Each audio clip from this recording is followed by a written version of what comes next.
Welcome to today's talk, Art for the Millions, American Culture and Politics in the 1930s.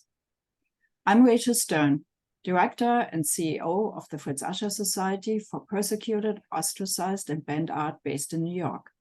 We research, discuss, publish, and exhibit artists whose life and work were affected by the German Nazi regime between 1933 and 1945.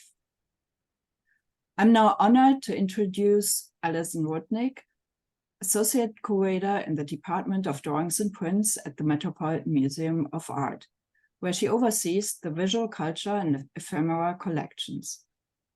Her exhibitions include Art for the Millions, American Culture and Politics in the 1930s, on view at the Met through December 10th, 2023. Prior to joining the Met in 2012, she worked at the print shop and publisher Harlan & Riva, and she has published and presented extensively on printmaking practices and visual culture. After the talk, there will be time for Q&A, so please post your questions in the chat. Welcome, Allison. Thank you so much, Rachel, for that introduction. And thank you to you all for being here. It's a real pleasure for me to have the opportunity to present an overview of the exhibition, Art for the Millions, American Culture and Politics in the 1930s, on view at the Met now. It's an exhibition I've worked on for about 3 years, and so pleased that it's on view. And in addition to providing an overview of the exhibition today, I will also be touching on the work of a handful of artists who either immigrated from Eastern Europe to the United States themselves, or were the children of immigrants, all of them Jewish, and all of them escaping Eastern Europe in the late 19th and early 20th century to escape persecution. And we will be discussing and looking at their work, which they made in the US, in the context of their political activity and the kind of vibrant scene around leftist Jewish immigrants and the children of immigrants, and how it relates to the context of this exhibition.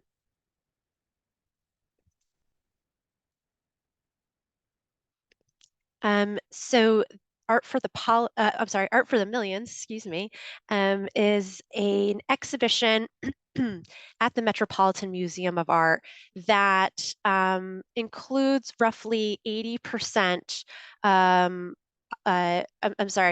roughly 80% of the works included in the exhibition come from the Met's collection, and the other 20% are loans from other institutions and private collections.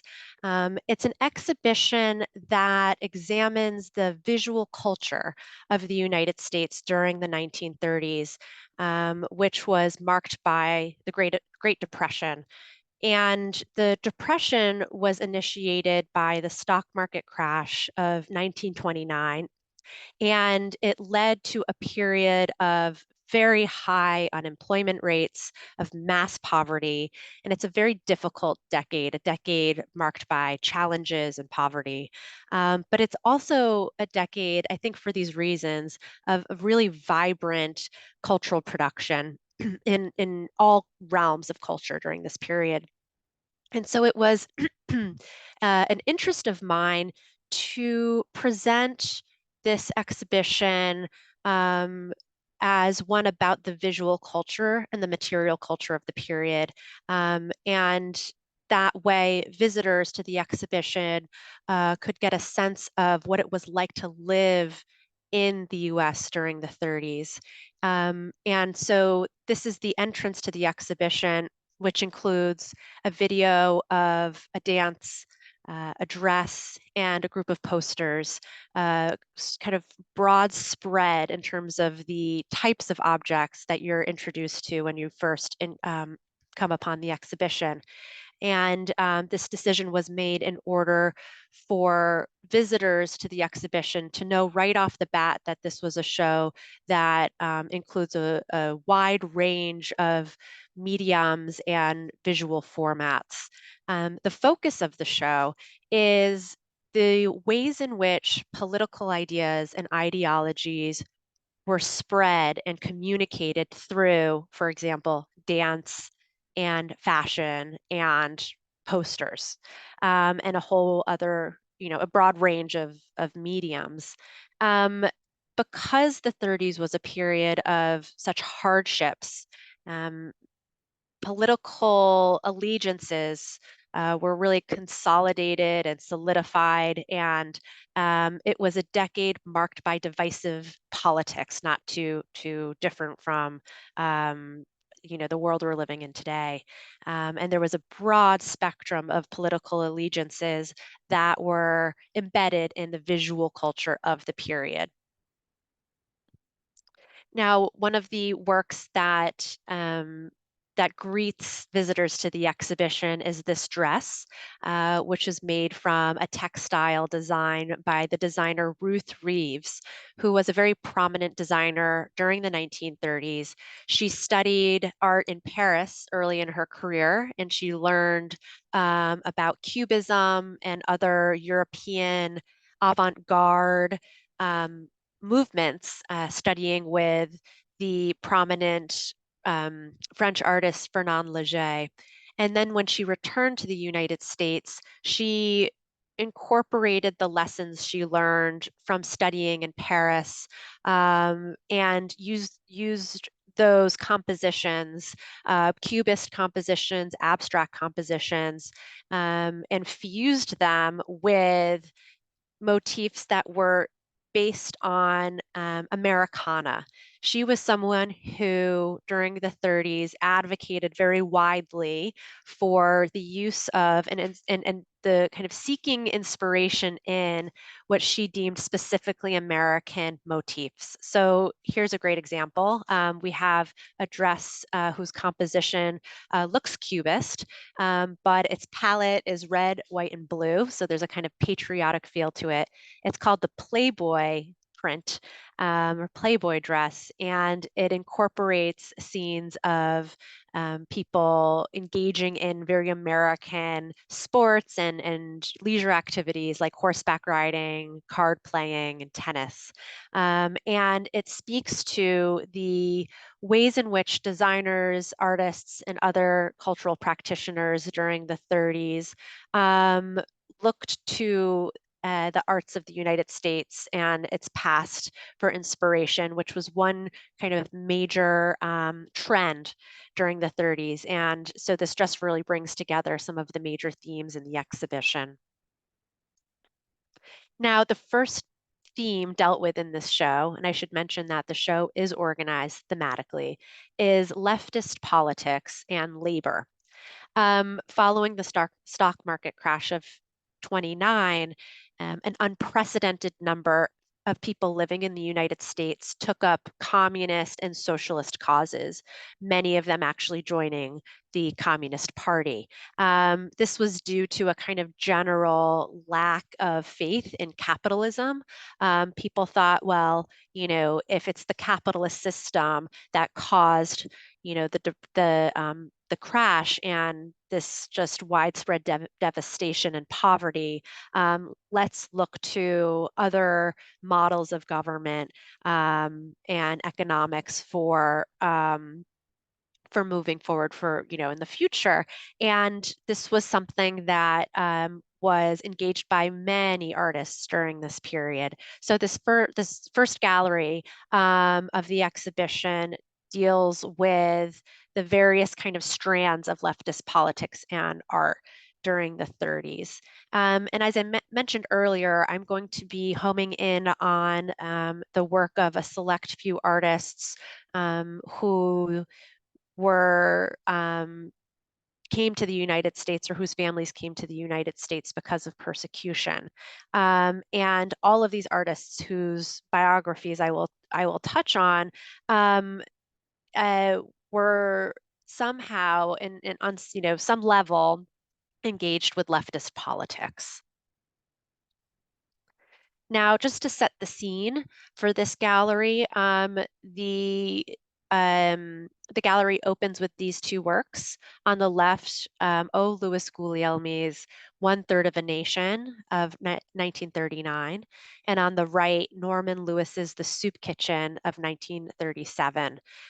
Guglielmi's painting depicts barren tenements with coffins strewn on the street before them and a funeral wreath wrapped around the building at center. It's a very somber work, and there are no people in this work. It's a work about the devastation of the Depression. The title, One Third of a Nation, comes from a quote in Franklin Delano Roosevelt's speech that he gave during his second inauguration, in which he says, and I'm going to paraphrase here, 1/3 of our nation is unhoused, is ill-clad, is impoverished, and rather than giving to those who already have, it's our mission, it's our duty to give to those who do not have, who are suffering from the Depression. And something to note here is that this painting was made in 1939, a full decade after the stock market crash, just to give you a sense of how artists were engaging the subject of the Depression through the entirety of the 1930s, even as World War II was on the minds of many. And then on the right, we have Lewis's Soup Kitchen, a print that depicts men lined up for food at a WPA-sponsored soup kitchen. Now, to back up a bit, in 1933, at the height of the Great Depression, roughly 25% of the total workforce was unemployed. That's a full quarter of the workforce. So it was a very dire situation and social landscape. And FDR established the New Deal government in response. The New Deal government we now associate with kind of alphabet soup programs that are known to us as acronyms that were all established to, in some way, help revive the economy. One of those initiatives was the WPA, or the Works Progress Administration, which was the branch of the New Deal that employed people who were seeking jobs. And those people worked in different industries and received salaries essentially from the government. And that included artists. One branch or one unit of the WPA was the Federal Art Project. And many of the works included in the exhibition Art for the Millions were made under the Federal Art Project, during which artists were employed by the government to create art, including this print by Lewis. What's notable about this work is that it shows several Black men who are there at the soup kitchen to receive food.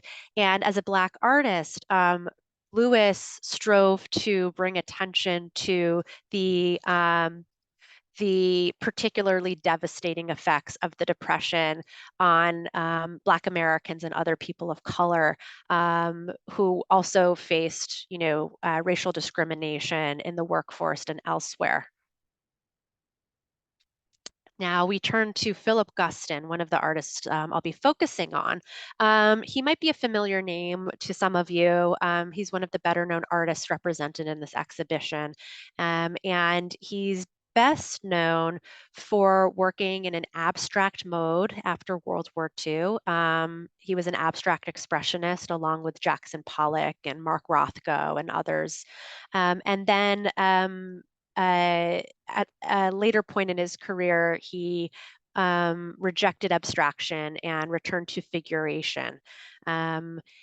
And early in his career, before he engaged abstraction, he was employed by the WPA to create murals for public buildings. And the mural program of the WPA is kind of a very well-known aspect of the arts production of the 30s. He was born Philip Goldstein in 1913 in Montreal, and his parents were Russian Jewish immigrants from Odessa who escaped Odessa due to pogroms. And other forms of violence. In 1922, his family moved from Montreal to Los Angeles. His father was struggling to find work, and his father had actually been employed as a train engineer when he was in Eastern Europe. And when he came to the States, he struggled to find work, which was very difficult for him. He ended up working as a junkman when he was in Los Angeles. And just a year after the family moved to LA, Philip's father died by suicide. And Philip was around 10 years old when this happened and actually found his father. So it was a very, very traumatic event for Philip, and one that he incorporated in his work for the rest of his career. Guston became very active in leftist politics. He joined the John Reed Club in LA, which was a club of Marxist artists, writers, intellectuals, and he actually created a panel painting for the club that was later vandalized and destroyed. And it was thought that it was actually the Red Squad of the LA police that had destroyed the mural. This was devastating for Guston, and really made him, some would say, even more politically inclined. The work that we're looking at here, which is in Art for the Millions, is a study for a mural that he was commissioned to create under the WPA for the Queensbridge housing projects in Queens, New York. And it's a colored pencil study and part of a promised gift from Guston's daughter, Musa Mayer, to the Met. So it will be joining the Met's collection, among many other works by Guston. The work is characterized by death, by poverty, by devastation. It's a very dark scene. But the scene that was ultimately used for the mural was much more uplifting, more about community activities like music and sports. However, in the 1960s, the mural was heavily restored and restored to the point of to the point that Guston felt it wasn't even recognizable as his own. So he insisted that his signature be removed from the final version. So it's still extant, it's still in Queens, but does not look quite like it did when Philip Guston painted it in the 30s. Um, the labor movement was a major component of leftist activity in the 1930s, where activists rallied for employment, for people to be hired, but also for better protections for those who did have employment. And so this slide shows the kind of range of engagements with demonstrations, strikes, and protests by artists working in painting, watercolor, and photography, including Edward Laning, whose Unlawful Assembly in Union Square is at top, Dorothea Lange's monumental and beautiful photograph of a demonstrator in San Francisco is at the bottom, and at right is Dox Thrash's watercolor drawing of a labor strike in Philadelphia. Aside from participating in the labor movement by depicting protests and strikes, many artists celebrated wage workers, industrial workers in their art, and they used their art as a tool to spread awareness about the labor movement and to pay homage to workers. So here we have works by James Lesesne Wells, Elizabeth Old, and Harry Sternberg. They're all prints that were made under the WPA in print shops that were actually established by the WPA by these artists. And I also want to touch on the work and life of Harry Gottlieb. Harry Gottlieb was born to a Jewish family in Bucharest in 1895, and he immigrated with his family to the United States in 1907, settling in Minneapolis. He moved to New York in 1918, and he became one of the first artists to join the WPA's workshop dedicated to silkscreen, or as we call it at the Met, screen print, which people mostly associate with pop art, artists like Andy Warhol. But it is a medium that began to be engaged by artists in the 1930s. Um, Gottlieb was an avowed Marxist, and he joined the Communist Party in the 1930s. And he was an active member of the Artists Union, which was established in the 30s, and the American Artists Congress. So very activist, social activist artist, one who was very engaged in communist politics, who created works like Rock Drillers at Center that, like the others we saw earlier, celebrate the kind of common worker, typically shown as industrial workers. And this work was done as a screen print at the, or silk screen at the silk screen shop established by the WPA. And then on the left, we have 3-lane traffic, a lithograph that is actually one of my favorite works in the show. It's a kind of small scale, humble work, but it's divided, the composition is divided into 3 groups of people, 3-lane traffic. So on the left, you have protesters holding protest signs. On the right, you have pedestrians scurrying about in the rain with their umbrellas. And at the back, the background of the composition, you have 2 kind of fat cats, 2 bald men, kind of rotund bald men. One has a cigar in his mouth that's being lit by a worker in, a club or a restaurant. And that kind of image became a kind of shorthand for capitalists during the period. And, the pedestrians who are kind of scurrying about and not paying attention to the protesters speaks to just how ubiquitous and how commonplace protests in favor of the workers' movement had become in the 1930s. Riva Helfond is another printmaker who engaged scenes of labor during the 30s. She was born in Brooklyn to a Russian Jewish family, and she spent some of her childhood in Russia. And in the early 1930s, she worked in textile factories, which was a common mode of work for women, especially in urban centers during the decade. She became a very skilled printmaker, and she actually got a job through the WPA teaching printmaking at the Harlem Community Arts Center, which was established by the government.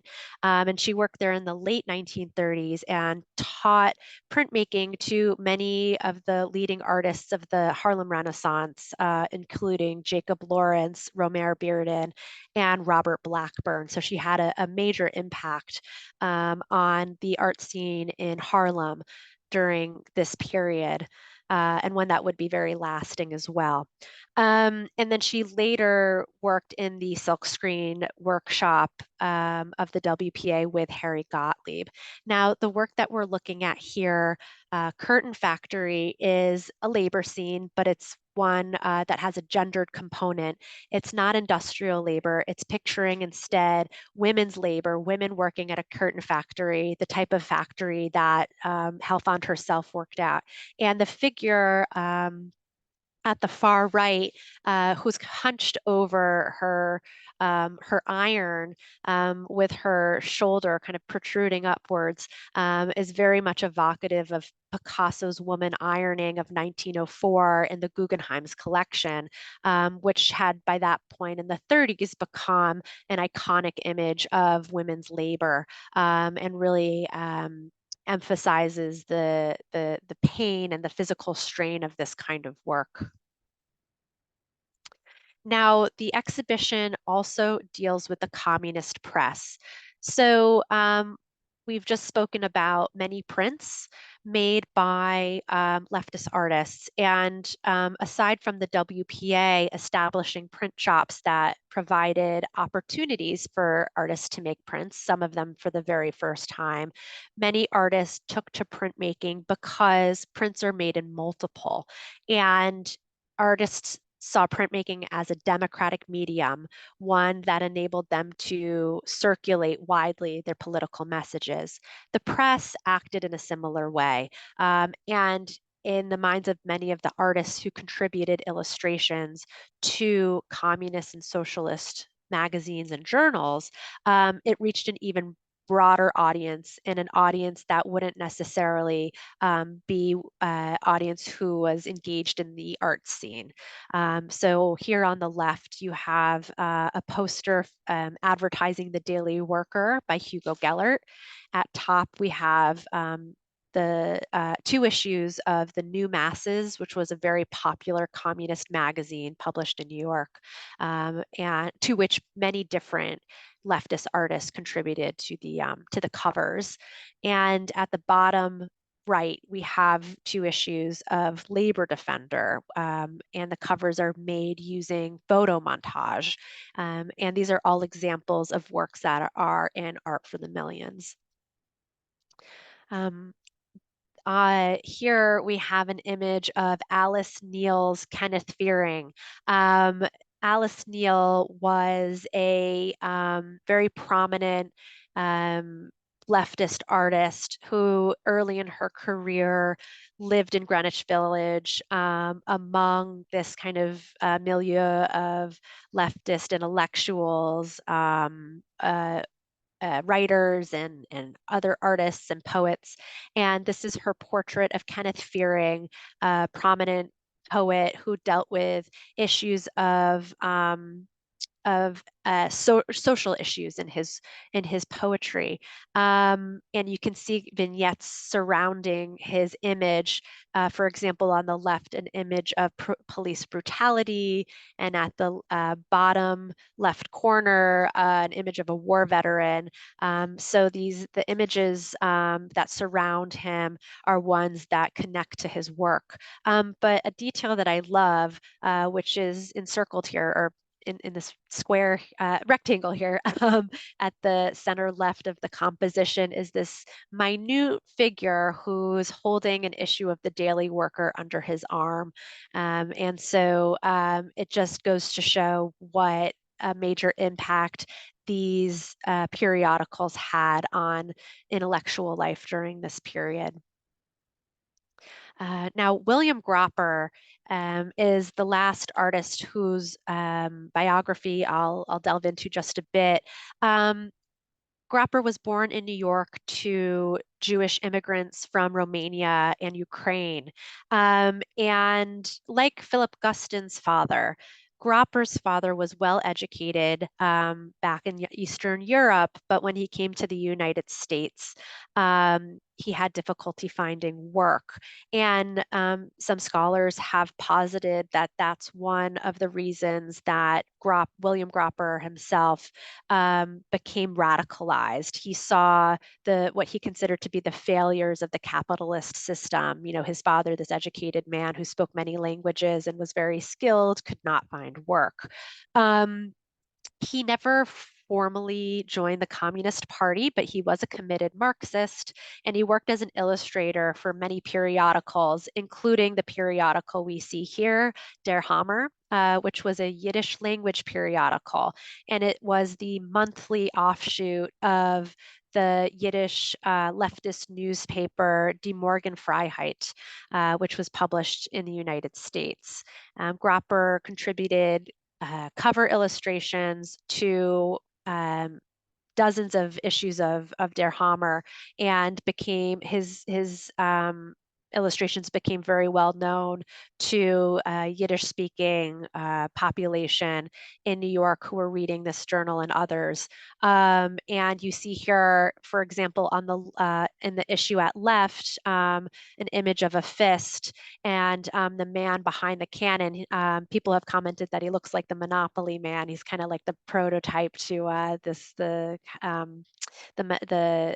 kind of caricature of a capitalist that we still see today. But he has a swastika adorned to his tie, and so radical artists like Gropper equated fascism with capitalism in their political cartoons and illustrations of the period.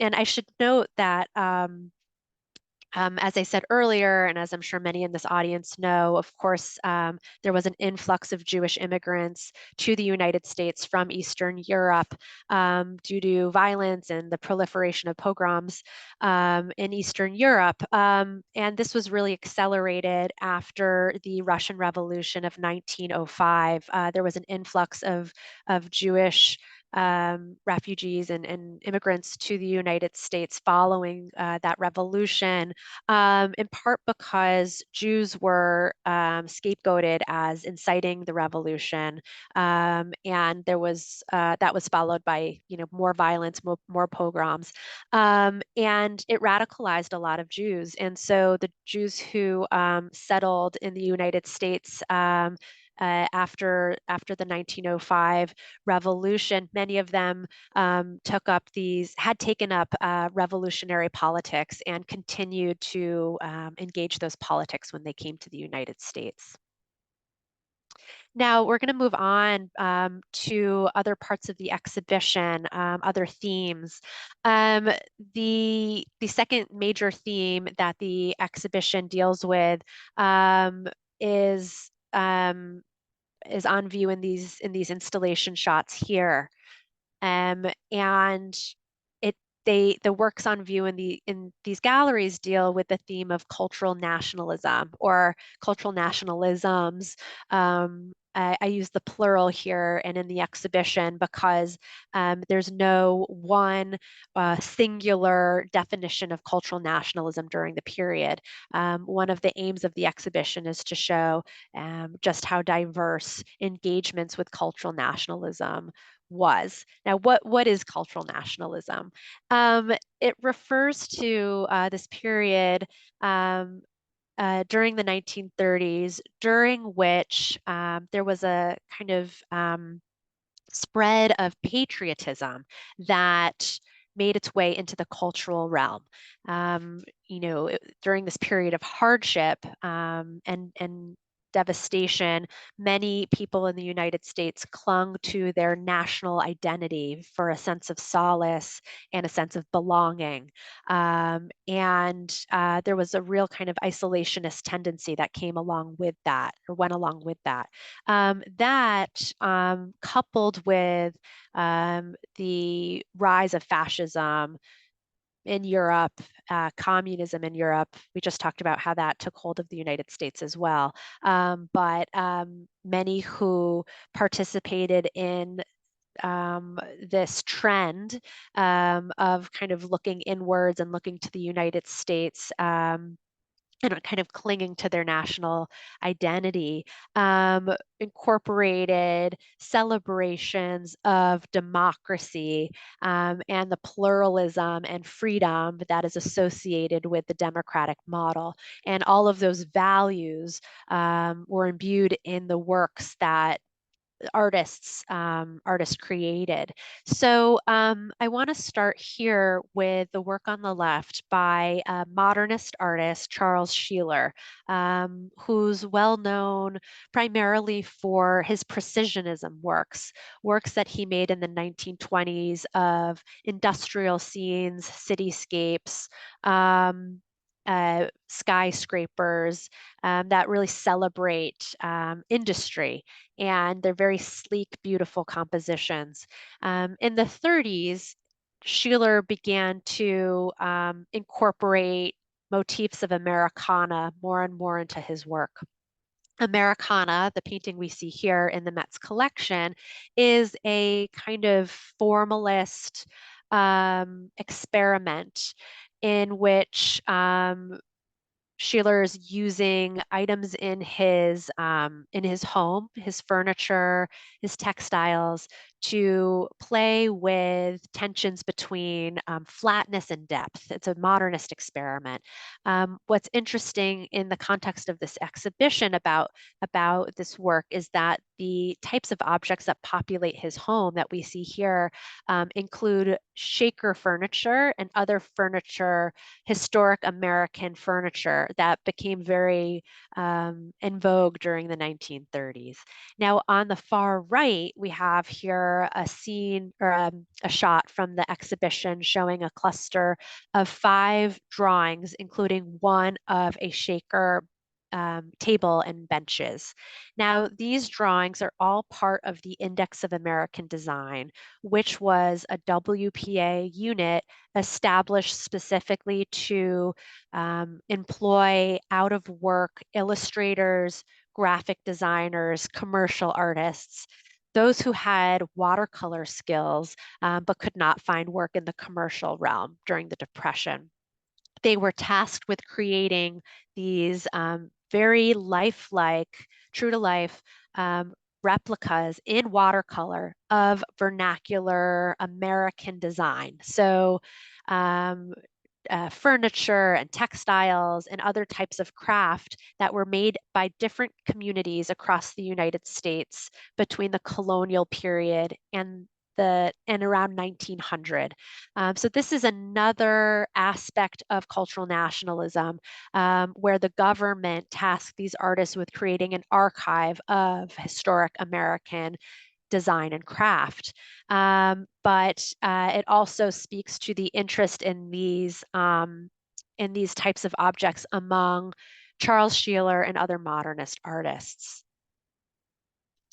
And here I'm highlighting another one of the Index of American Design drawings.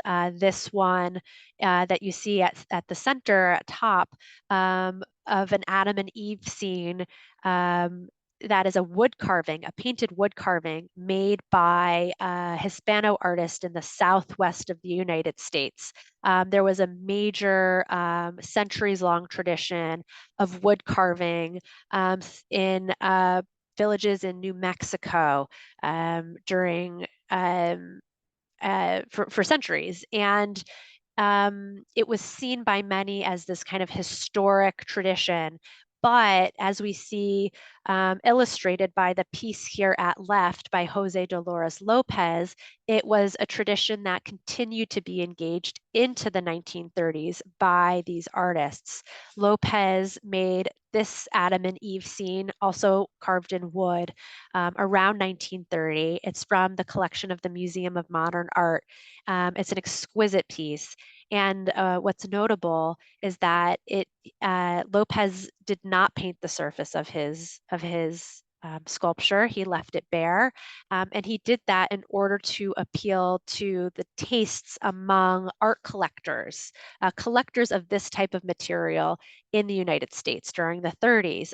Many collectors collected folk art and art by indigenous communities in the United States, which was also part of this greater trend towards cultural nationalism.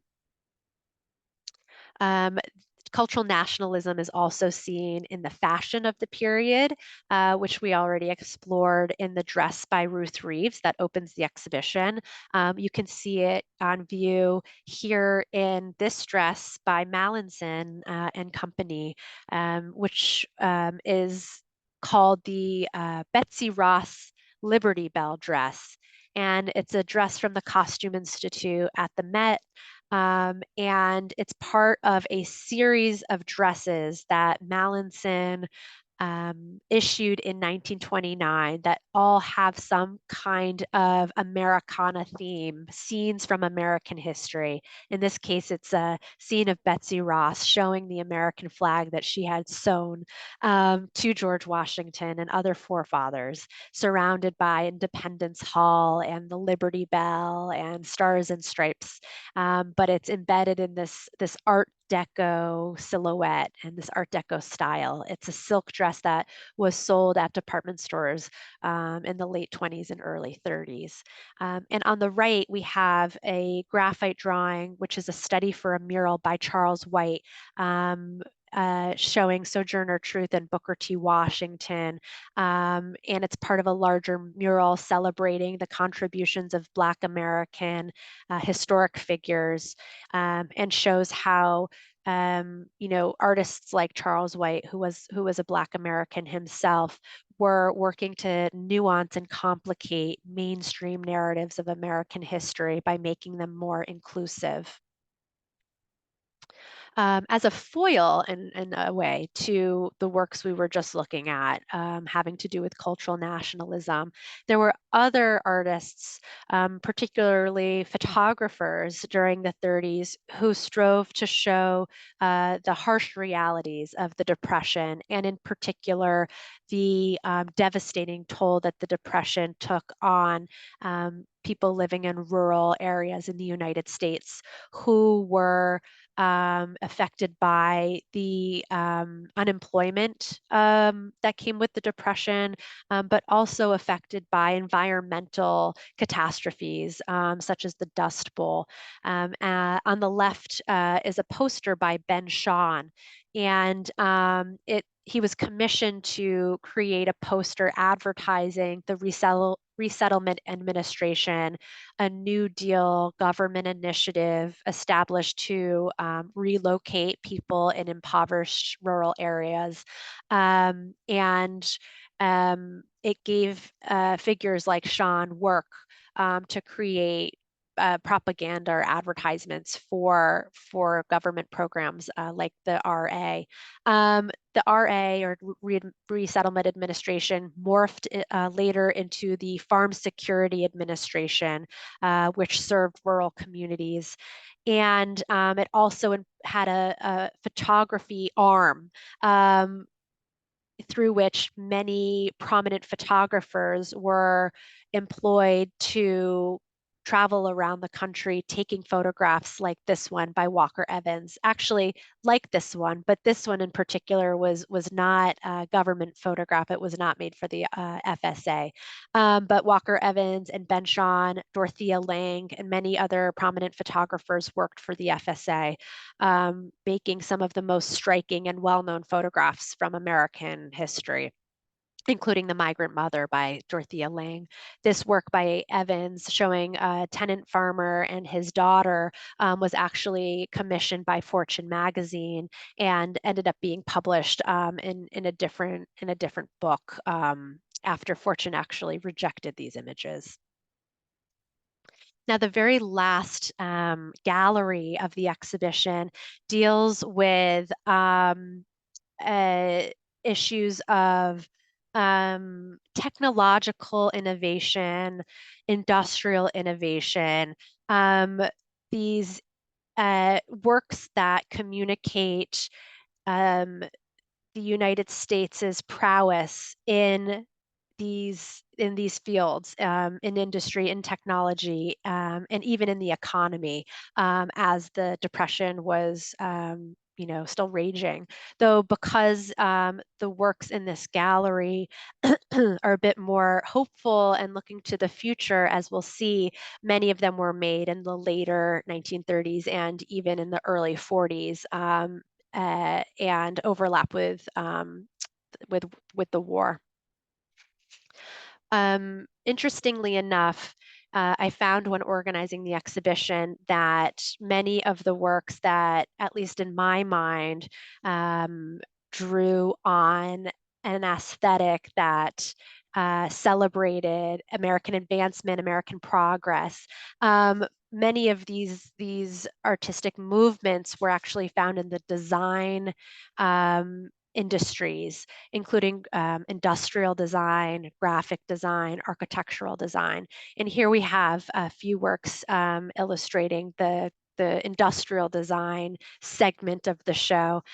Here we have this wonderful Hobart meat slicer done using a streamlined design. So like Art Deco, but with more of an emphasis on dynamism and movement. And at the center, Norman Bell Geddes' well-known Patriot radio that was extremely popular when it came out, and has this patriotic theme in its palette, and also with its star and stripe motif.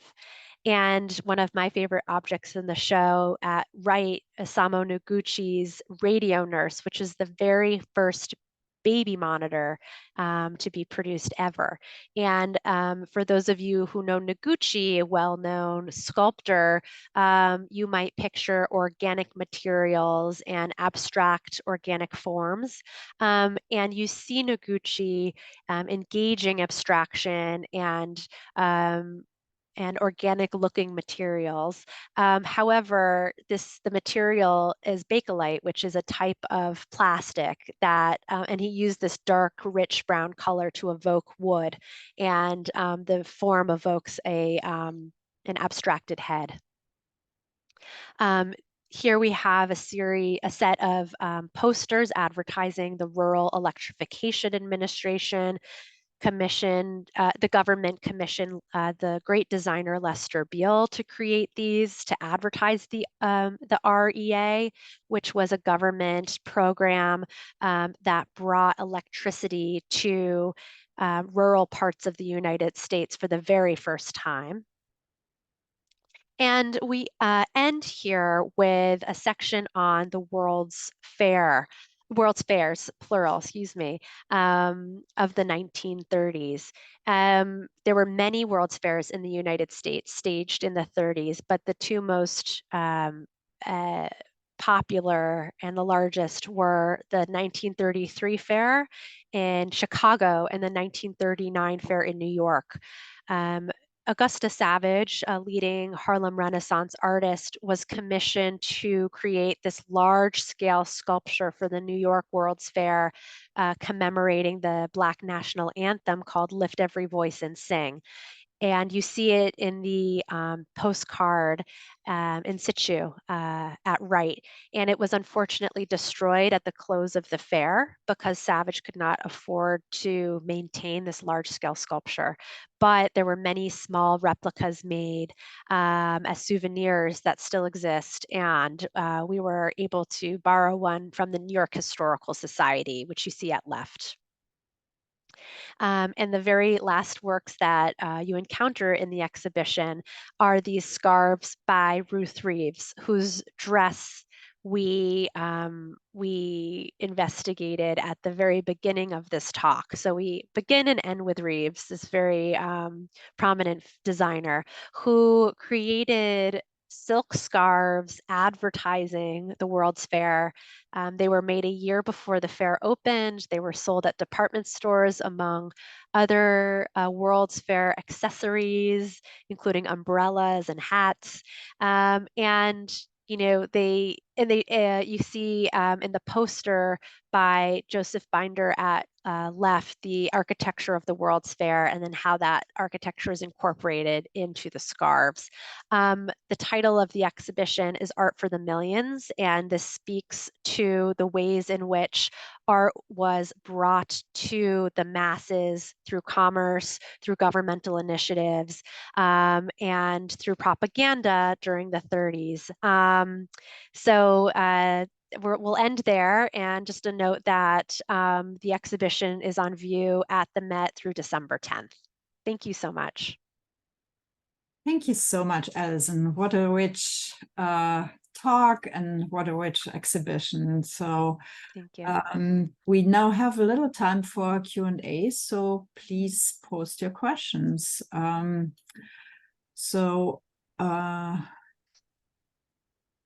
The first question is really by Linda. Could you comment on the influence of the Spanish Civil War on American politics and art? Is there any? Yes, that's a great question. The Spanish Civil War, which is not a presence or a big presence, at least explicitly in this exhibition, but was certainly a event that made a major impact on the arts in the United States of the period. There were many artists who, I mean, there were many people who went over to Spain to actually participate and fight in the war. But in the United States, many artists created works that called attention to the devastation of the Spanish Civil War, including Philip Guston, whose work we discussed. He made a really incredible work about the Spanish Civil War. And of course, the best known work made in response to what was going on in Spain was Picasso's Guernica. And Picasso's Guernica had a major impact on leftist artists in the United States. Many of them responded not only to the subject of the Spanish Civil War, but to the kind of formal experimentation and the aesthetics forged and on view in Guernica. And so Picasso really loomed large during the late 30s in American art, in part because of his political statement. Mm-hmm. Yeah, thank you. So Jennifer's question, I think, connects very much to that. Were there any items that you really wanted for the exhibition and were not able to get? Yes. I mean, first of all, to organize an exhibition around about 110 objects on the 30s was not an easy feat. I had to say no, I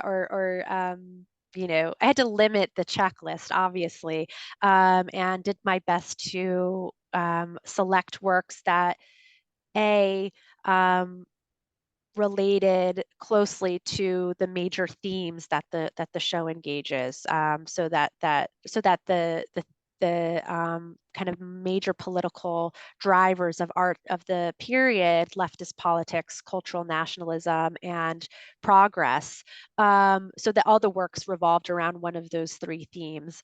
But another goal of mine in organizing the exhibition was to bring to the fore works by artists who have not had their due, who I imagine would be unknown to the vast majority of visitors. And many of those works by artists who are not big names come from the Met's collection. So it was an opportunity to showcase their work, sometime in some cases for the first time. That meant many big names are not included in the show. Many prominent artists are not included in the show. And yeah, there were a few works that I really wanted for the show that came from elsewhere that I unfortunately just wasn't able to include for various reasons. But I guess the benefit of working on a thematic show like this one is that there's such a wealth of material that to engage, that even though there were a few objects that I wish could have been in the show, I don't regret any of those missed opportunities. Thank you. Thank you. So Stephen is asking, can you comment on the pro-German art, if any, in the US in the 1930s? And was there any anti-Semitic art in the US? That's a really great question that I've been asked by a few people. Was there pro-German art and was there anti-Semitic art in the United States in the 30s? Obviously, that was part of social life. That was part of life in the United States during the 30s. There anti-Semitism and pro-German sentiments were very much present during the 30s. However, there was no kind of major kind of concrete art movement or uh, artists who engaged these issues did not really form a collective or a, a art movement that's easy to identify, if that makes sense. So, when we look at leftist artists in this exhibition, many of them were working together, many of them were collaborating, many of them were part of, maybe not a movement, that's not the best word, but they were engaging very similar motifs and images and even techniques. Cultural nationalism is a little different. It was more widespread, but there were many artist debates around patriotism and how to incorporate that into art and what is a real American art and things like that. But when it comes to anti-Semitism and pro-German sentiments, there was no kind of art movement that's easy to identify around those issues, which is something that does not appear in the exhibition, in part for that reason, in part for other reasons. But it's a kind of complex, social terrain. And there were people who were creating images in support of every, kind of social issue imaginable, really, during that period. Yeah, yeah. And somebody is asking, is it patriotism or is it a celebration of the democratic common man and his popular culture? Yeah, that's Yeah. a good question. I use the word patriotism, and I also use the word nationalism, and I also use the word leftist. And there are many words and terms that are used in the exhibition that have a very kind of specific resonance today, but that meant something different during the 30s. And that's actually something that I grappled with a lot while organizing this exhibition. There's so many parallels between today and the 30s in terms of the social and political landscape, but terminology and the meaning behind certain words has changed. So patriotism, I would say, for some artists were explicitly patriotic, but others were invested in simply, like you say, celebrating the kind of values associated with democracy. There's no one answer.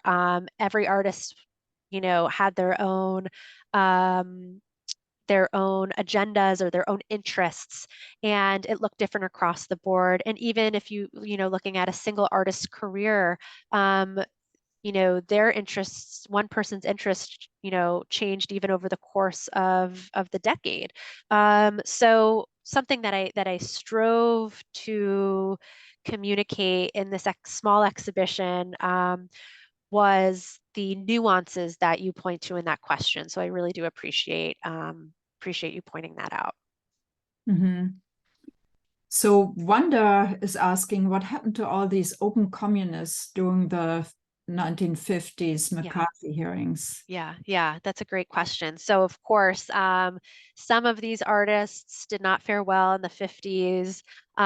Some of them completely rejected or disavowed the politics that they engaged very openly in the 30s. It was different for different artists. They had different experiences. Some of them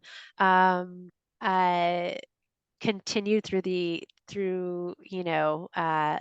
the rest of their lives to engage communist politics. But some of them did suffer under McCarthyism. There are a lot of left-leaning artists whose works are represented in the exhibition, and each one has a different story. Mm-hmm. Yeah, I can imagine. Yeah, thank you so much, Allison. Edith is writing, loved your talk, Allison. You're definitely someone I would choose to invite for dinner. So here you go. Thank you. I appreciate the invitation.